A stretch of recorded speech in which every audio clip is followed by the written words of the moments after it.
Hello friends. हम जो भी खाना खाते हैं या हम जो भी फूड लेते हैं, जो भी मील लेते हैं, हमारे दिमाग में कहीं ना कहीं एक ये थॉट आता है कि हम अपना खाना पेट भरने के लिए तो खा ही रहे हैं, साथ में हम अपने आप को बहुत सारे विटामिन्स, बहुत सारे मिनरल्स देने की भी कोशिश कर रहे हैं, जिससे कि हमारा शरीर बहुत अच्छे ढंग से चलता रहे। लेकिन ये क्या हम जानते हैं कि हम जो खाना खा रहे हैं वो कितना खाना हमारी बॉडी को फायदा दे रहा है और कितना नुकसान कर रहा है, क्या बेनिफिट हो रहा है और क्या हमारी बॉडी के साथ बीमारियां बढ़ रही हैं या नुकसान हो रहा है जो फूड हम लोग खा रहे हैं, फिर चाहे वो घर का अच्छा बना हुआ खाना हो या फिर चाहे वो बाजार का। आज हम इसी पर बात करेंगे। मैं हूं दीपा मेहता, स्वागत करती हूं आपका फोकस चैनल के हेल्थ सेगमेंट में। हम लोग जब से पैदा होते हैं कुछ महीनों के बाद से हम लोग अपना खाना खाना शुरू कर देते हैं।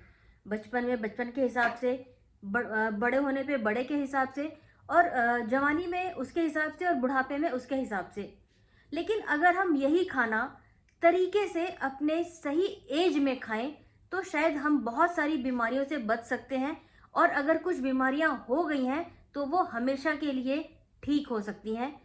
इसका सबसे बड़ा बेनिफिट ये है कि हमने देखा होगा कि हम अपने जवानी के टाइम में तो बहुत इजीली अपनी ज़िंदगी को जी लेते हैं, लेकिन जैसे ही 50-60 की एज आती है तो हम सबको ही पता है, हम अपने घर में अपने बुजुर्गों को, बड़ों को देखते हैं कि उनको कितनी सारी प्रॉब्लम्स फेस करनी पड़ती है।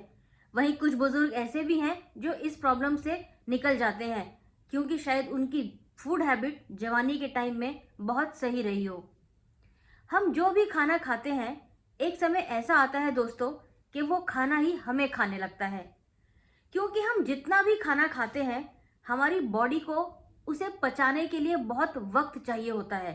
लेकिन इसमें होता क्या है कि हमारा टाइम जैसे ही पचने का जो समय शुरू होता है वो खत्म होने से पहले ही हम दूसरा मील ले लेते हैं। जैसे कि रिसर्च कहती है और आयुर्वेद भी कहता है, अभी पीछे कुछ समय पहले एक रिसर्च भी हुई है कि जब हम फ्रूट्स खाते हैं, जिसे हम सबसे हेल्दी खाना कहते हैं, उसको हमारी बॉडी में पचने के लिए कम से कम 2 से 3 घंटे लगते हैं। और जो हम सब्जियां, दाल खाते हैं उनको पचने के लिए कम से कम 5 से 6 घंटे। और जो हम अनाज खाते हैं, रोटी, चावल, ब्रेड, बंद, ये सब चीज़ें जो हैं जो मोटे अनाज से बनी होती हैं, दोस्तों आप सोच सकते हैं इसको पचने के लिए कितना वक्त चाहिए होता है। 15 से लेके कम से कम 18 घंटे। अब आप सोचिए कि जब हमारा एक मील पचने में 3 घंटे, 6 घंटे और 15 से 18 घंटे लग रहा है, तो हम इसके ऊपर जब दूसरा मील ले लेते हैं तो हमारा पहला मील तो अभी पचा ही नहीं है, उसके बाद हमने दूसरा मील ले लिया, तीसरा मील ले लिया, तो वो शरीर में कहीं ना कहीं जाकर तो जमा हो ही रहा है ना। हम डेली रूटीन से फ्रेश भी हो रहे हैं, उसके बावजूद भी हमारी पाचन क्रिया ठीक से काम नहीं कर रही है, क्योंकि हमारा जो खाना है वो जो पचने का टाइम आता है, हमारी बॉडी दो तरह से हमें काम करती है। एक हमारी बॉडी हमको अंदर से हील करती है, और एक बॉडी हमारा काम करती है हमारा खाना पचाने का। अब देखिए, शरीर तो एक ही है ना, उसको काम अगर दो करने हैं तो उन दोनों कामों को करने के लिए उसको टाइम चाहिए। अगर वो खाना टाइम से पच जाएगा तो ही वो हीलिंग का काम शुरू करेगी। हीलिंग का काम मतलब कि जो खाना हम खाते हैं वो हमारे लार्ज इंटेस्टाइन में, स्मॉल इंटेस्टाइन में चिपक जाता है, जम जाता है, और उसके ऊपर हम फिर दूसरा मील, तीसरा मील ले लेते हैं। और इस मील के अलावा भी, इसके अलावा भी हम बीच बीच में कुछ ना कुछ खाते रहते हैं। कभी चाय के साथ कुछ ले लिया, पेस्ट्री खा ली, आइसक्रीम खा ली, या छोटा मोटा स्नैक्स खा लिया। वो सब भी ऐसे ही हमारे पेट में जाकर के जमता रहता है। अब होता क्या है कि हमारा खाना तो पचा नहीं, जो हमने खाया उसका 50% पचा, 50% रह गया, तो हमारी हीलिंग प्रोसीजर तो शुरू हुई नहीं, हीलिंग का काम तो हमारा स्टार्ट हुआ ही नहीं, क्योंकि अभी तो हमारा खाना पचने का ही काम जो चल रहा था वही नहीं खत्म हुआ। अब इससे क्या होता है, हमारे शरीर में गंदगी पैदा होने लगती है, जमा होने लगती है, जिसे हम कभी कभी कहते हैं ना कि हमें अपनी बॉडी के जो बैड टॉक्सिन्स हैं वो निकालने हैं। उसका हमें एक, इसकी भी कई तरीके से लोग थेरेपी करते हैं अपने टॉक्सिन्स को निकालने के लिए, लेकिन ये हमें समय समय पर करनी पड़ती है। लेकिन ये काम हमें समय समय पर ना करना पड़े, अगर हम इसको रोज़ रूटीन में ही ऐसा करें कि हमारी बॉडी के टॉक्सिन्स निकल जाए, तो आप सोचिए कि हमारे शरीर में शायद कोई रोग बचेगा ही नहीं। अभी मैं आपको बताती हूँ कि ये टॉक्सिन्स जो है ये किस तरीके से हमारे शरीर को नुकसान पहुँचाते हैं। हमारे शरीर में खाना गया, खाना हमारी आंतों में चिपक गया, जम गया। अब ये जो गंदगी है ये हमारे ब्लड में मिल जाती है। अब ये ब्लड हमारे किडनी में जा रहा है, हार्ट में जा रहा है, लंग्स में जा रहा है, पूरे शरीर में जा रहा है। ये गंदगी किडनी में जाके किडनी स्टोन करती है, लीवर में जाके लीवर खराब करती है, हार्ट में जाके आर्टरीज में ब्लॉकेज करती है, शरीर में खून के दौरे को स्लो करती है, बॉडी में पेन पैदा करती है। बॉडी में पेन के अलावा और भी कई तरह की बीमारियां पैदा होती हैं। हम कहते हैं हमारा हार्ट ठीक से फंक्शन नहीं कर रहा, हमारा लीवर काम नहीं कर रहा, हमारी किडनी में प्रॉब्लम आ गई है, हमें अस्थमा की शिकायत हो गई है, हमारा वेट बढ़ रहा है, पेट निकल गया है। ये सारा का सारा दोस्तों हमारी फूड हैबिट से ही है। ऐसा नहीं है कि आप बहुत ज़्यादा खाना खा रहे हैं जिसकी वजह से आपका वज़न बढ़ रहा है। कई दफ़ा हमारी बॉडी में टॉक्सिन्स की जमा होने की वजह से भी हमारा वेट काफ़ी बढ़ जाता है, हमारा पेट काफ़ी बढ़ जाता है। आपने कई लोगों को देखा होगा बहुत पतले होंगे लेकिन उनका पेट निकला होगा, क्योंकि एक तो चर्बी जमा होती है, दूसरा टॉक्सिन्स, गंदगी। हमें अपने शरीर की गंदगी को साफ करने से हमारी स्किन बहुत खूबसूरत हो सकती है, पिंपल्स खत्म हो सकते हैं, हमारा ब्लड सर्कुलेशन अच्छा हो सकता है, इसके साथ ही ब्लड की क्वालिटी बहुत अच्छी हो सकती है।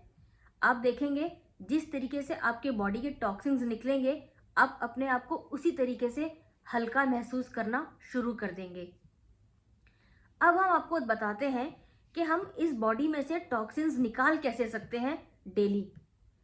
दोस्तों पहले के टाइम में लोगों के पास कोई फ्रिज नहीं था, कोई ऐसी सुविधा नहीं थी कि हम उसको खाने को जमा करके रख देते थे और अगले दिन फिर खा लेते थे। ताज़ा बनता था, ताज़ा खाते थे।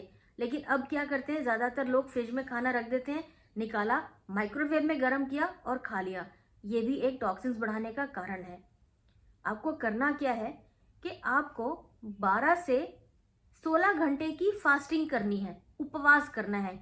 अब आप कहेंगे अरे ये कैसे पॉसिबल है, तुम 16 घंटे की उपवास कैसे कर सकती हो।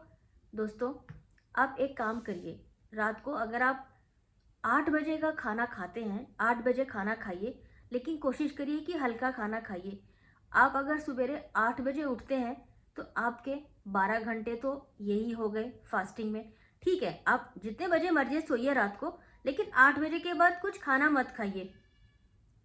उसके बाद आप उठेंगे, फ्रेश होंगे, आपके 2-3 घंटे ऐसे ही निकल जाएंगे। कोशिश करिए कि आप पहला मील 12 बजे लीजिए। 12 बजे लेकिन जो आप मील लें वो हैवी मील लें, उसमें सब कुछ शामिल करें अपने खाने पीने में।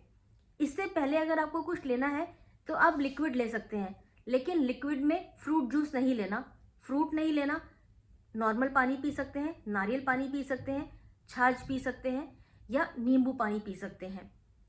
दोस्तों देखिए, थोड़ा सा आपको लगेगा शायद मैं ये बहुत अजीब बात कर रही हूँ, बट ये मैं अपनी तरफ से नहीं, ये मैं आयुर्वेद की रिसर्च से भी बता रही हूँ और एक हेल्थ रिसर्च से भी बता रही हूँ, जो कि अभी कुछ टाइम पहले यूएसए से मैंने पढ़ी है रिसर्च। उसमें भी यही लिखा था कि फास्टिंग से आप सारी ही बीमारी को ठीक कर सकते हैं। इसके अलावा आप फास्टिंग करते हैं, आप 12 बजे मील लीजिए, आप शाम को जो भी चाय के साथ कुछ लेते हैं वो लीजिए, दिन में आप थोड़ा बहुत फ्रूट ले सकते हैं, लेकिन रात का खाना कोशिश करिए कि आप इतने बजे खा लें कि आपकी 12 से 16 घंटे की फास्टिंग हो जाए।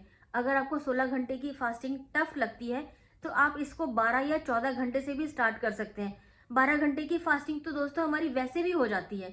आप अगर हिसाब लगा के देखेंगे, अगर आप रात को 8-9 बजे भी खाना खाते हैं तो आप सुबह 8-9 बजे से पहले कुछ नहीं खाते हैं। 12 घंटे की फास्टिंग तो हमें वैसे भी मिल जाती है।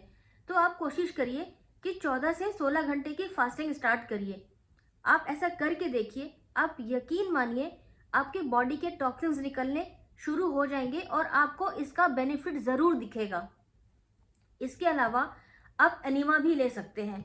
इसका प्रोसीजर भी बहुत इजी होता है। केमिस्ट की शॉप से एनिमा का डिब्बा मिल जाता है। उसको कुछ नहीं करना है, मुंह के बल लेटिए, पाइप लंबा होता है, उस डब्बे के अंदर पानी भर लीजिए 1.5 से 2 गिलास और उल्टा पेट के बल लेट के एनएस के ज़रिए उस पाइप को अंदर डालिए और पानी को अंदर जाने दीजिए बॉडी को। उसके बाद आप आराम से उस पाइप को निकाल दीजिए और थोड़ी देर आप टहलिए, प्रेशर बनेगा, आप देखिएगा आपका पेट बिल्कुल साफ हो जाएगा, आपकी बॉडी के सारे टॉक्सिन्स निकल जाएंगे। इसके अलावा आप एक और उपाय कर सकते हैं, ये एक आयुर्वेद का माना हुआ उपाय है। आप अपने पेट पे जब आप खाली टाइम है, आप काम कर रहे हैं, करते करते ही काम कर सकते हैं, ठंडे पानी की पट्टी अपने पेट पे लपेट लीजिए। कम से कम 2 मीटर का कपड़ा हो, अच्छे से इतना ठंडा हो कि आप जितना ठंडा बर्दाश्त कर सकते हैं, उसको अपने पेट पे लपेट लीजिए और एक पतले कपड़े को अपनी गर्दन पे लपेट लीजिए और एक पतले कपड़े को अपने सर पे लपेट लीजिए। इसको कम से कम आप 15-20 मिनट या आधा घंटा रहने दीजिए।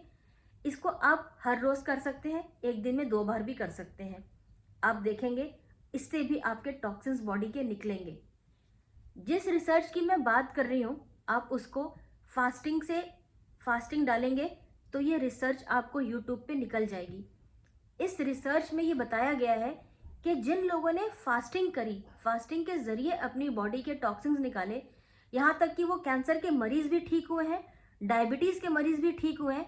खास करके फास्टिंग की बात सुनते ही डायबिटीज़ के मरीज़ों को बहुत अजीब लगता है कि हम खाली पेट कैसे रहें, हमारी शुगर लेवल लो हो जाएगी, हमें डॉक्टर ने बोला है हर थोड़ी देर में कुछ खाना है। बिल्कुल ठीक है, डॉक्टर ने बिल्कुल सही कहा है, लेकिन आप एक बार यह रिसर्च भी ज़रूर देखिए, आपके शायद कुछ बातें, कुछ क्वेश्चंस क्लियर हो जाएं। बाकी अगर आपको कोई क्रॉनिक प्रॉब्लम है, कोई बीमारी है, आप प्रेग्नेंट हैं, किसी भयंकर बीमारी से गुजर रही हैं या आपको डायबिटीज़ भी है, तो आप अपने डॉक्टर से कंसल्ट कर सकते हैं। लेकिन दोस्तों, बॉडी की टॉक्सिन्स निकालना बहुत ज़रूरी है। ये एक ऐसा इलाज है जिसमें कोई दवाई नहीं, कोई इंजेक्शन नहीं, कोई ऑपरेशन नहीं और आपकी बॉडी बिल्कुल फिट एंड फाइन हो जाएगी। कई बीमारियां इससे ठीक हो जाती हैं बॉडी के टॉक्सिन्स को निकाल देने से। दोस्तों, अगर आपको ये वीडियो अच्छी लगी हो तो आप प्लीज़ इसको शेयर करिएगा ताकि बहुत सारे लोगों को इससे फ़ायदा हो सके। आप हमारे चैनल को सब्सक्राइब करिएगा, बेल आइकन को टच करिएगा ताकि आपको अगली नोटिफिकेशन टाइम पे मिल जाए। Thank you.